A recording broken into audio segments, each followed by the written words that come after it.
Con ustedes y el tema, los déficits de la transición democrática, el doctor José Goldenberg. México vivió una auténtica transición democrática.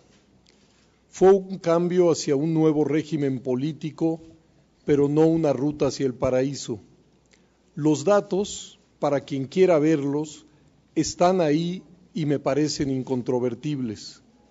En 1977, el presidente de la República, todos los gobernadores, todos los senadores y el 82% de los diputados eran de un solo partido, el PRI.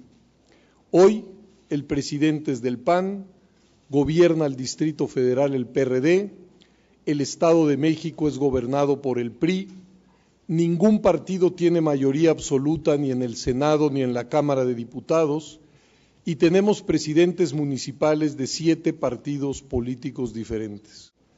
Pasamos de una presidencia de la República omnipotente a otra acotada por el resto de los poderes constitucionales, de un Congreso subordinado en lo fundamental a la voluntad del Ejecutivo, a un Congreso con vida propia, de un centralismo exacerbado a un federalismo primitivo.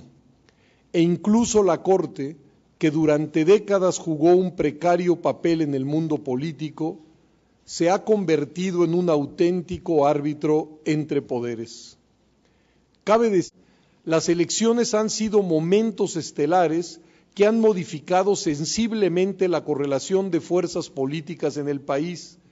A esa secuencia se suman algunos acontecimientos relevantes: el levantamiento del EZLN, el asesinato de Colosio, el desafuero o el intento de desafuero de Andrés Manuel López Obrador. Transitamos de un sistema casi monopartidista a un sistema plural de partidos, de elecciones donde los ganadores y los perdedores estaban predeterminados, a auténticos comicios, de un mundo de la representación política monocolor a un espacio donde coexiste la diversidad, y todo ello impactó el funcionamiento de nuestro sistema político. Ante quienes afirman que el cambio en todo caso solo fue electoral, sería necesario recordar que esa pieza, aunada a la creación de un auténtico sistema de partidos, modificó de manera radical el funcionamiento de todo el aparato estatal. Ahora bien, la democracia es una forma de gobierno, nada más y nada menos, y sus calidades y su eficiencia, su capacidad de inclusión, su funcionamiento, su dinámica, pueden resultar venturosos o no. La democracia tiene calidades y la de la nuestra es para preocuparse. Y se les preguntó: ¿en los próximos 12 meses la situación económica de usted y la de su familia será mucho mejor o un poco mejor? En México, el 39% de los entrevistados contestó que sí. La democracia es preferible a cualquier otra forma de gobierno. Solo en nuestro país recibió un respaldo del 40%, 18 puntos porcentuales por debajo del promedio de América Latina. Y solo otro país de la región, Guatemala, con el 36%, se encuentra por debajo. Estamos muy lejos de los punteros, Venezuela 77% y Uruguay 75%. Al enunciado, la democracia puede tener problemas, pero es el mejor sistema de gobierno, en México contestó afirmativamente el 55%, muy lejos de la media de la región, que es 76%, para no hablar de Uruguay 90% o Argentina 88%.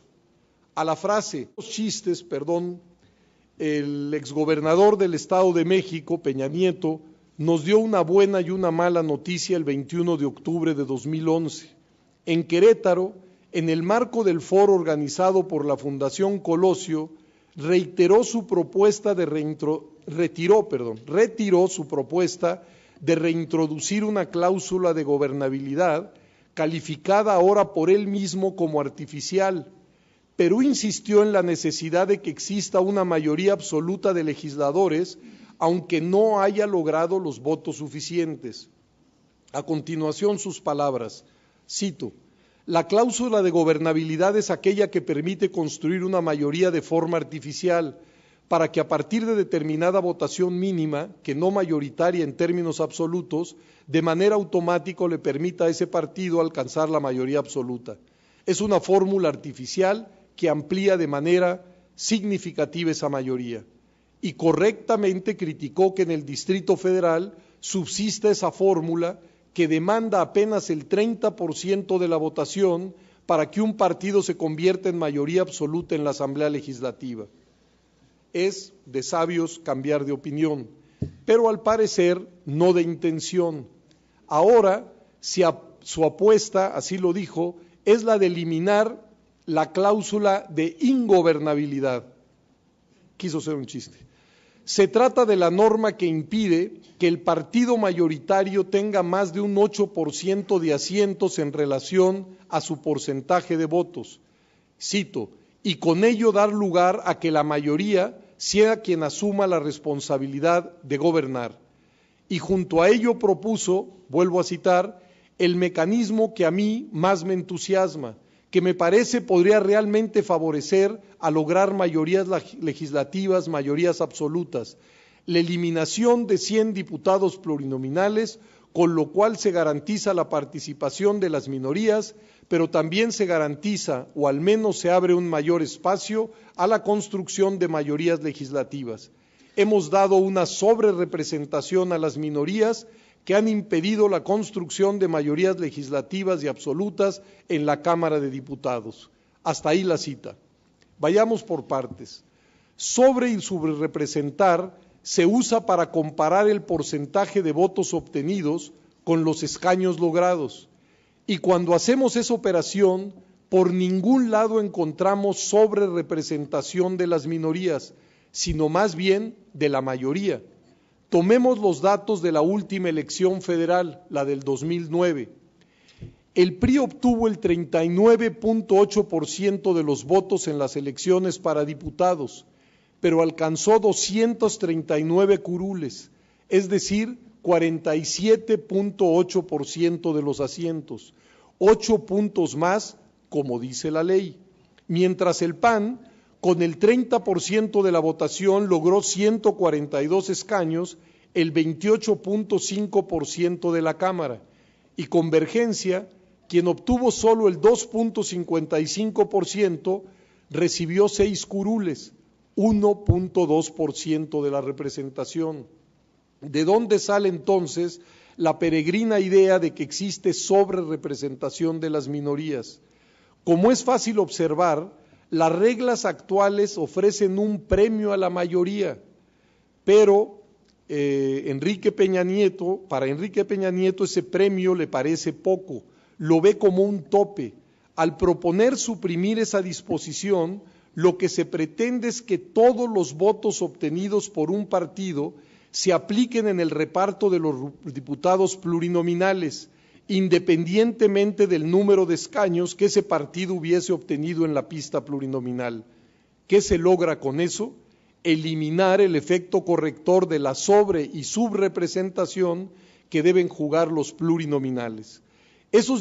En 1988 el PRI perdió la capacidad de cambiar por sí mismo la Constitución.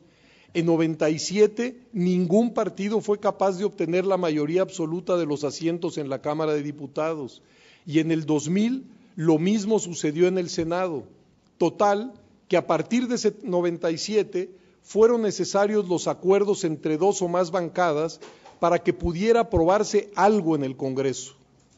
Un pluralismo equilibrado se instaló y a partir de entonces una sola voz, un solo interés, una sola visión no puede hacer su voluntad.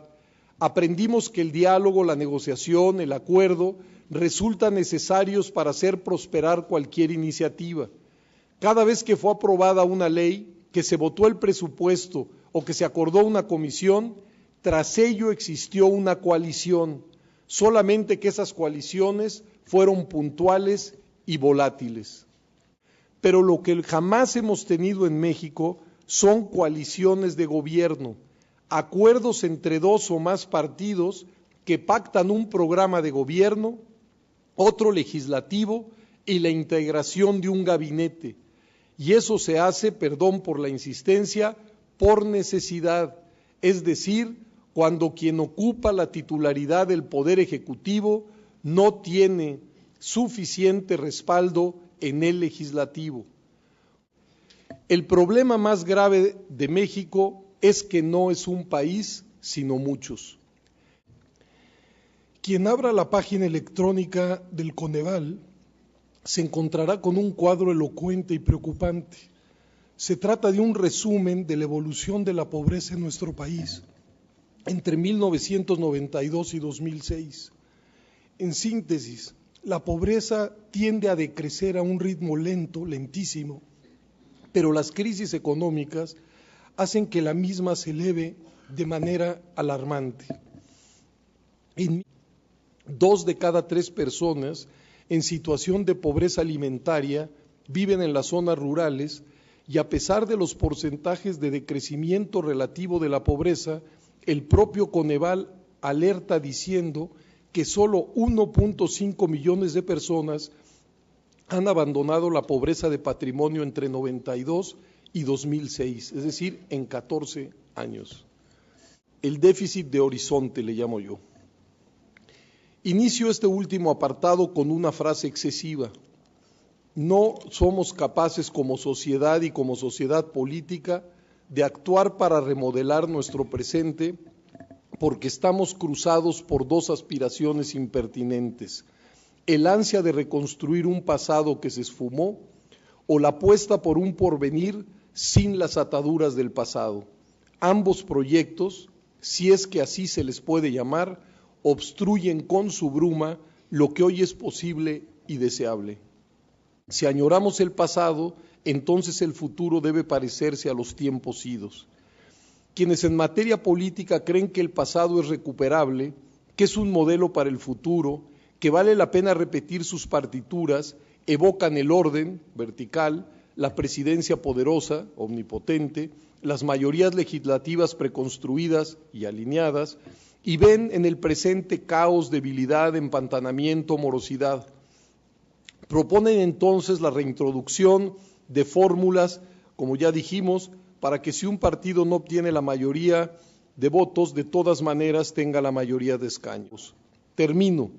La transición democrática concluida deja también una estela de saldos negativos, de comprensión, de percepción, de gobernabilidad, de una economía que no crece con suficiencia y una sociedad muy poco integrada, e incluso un déficit de horizonte.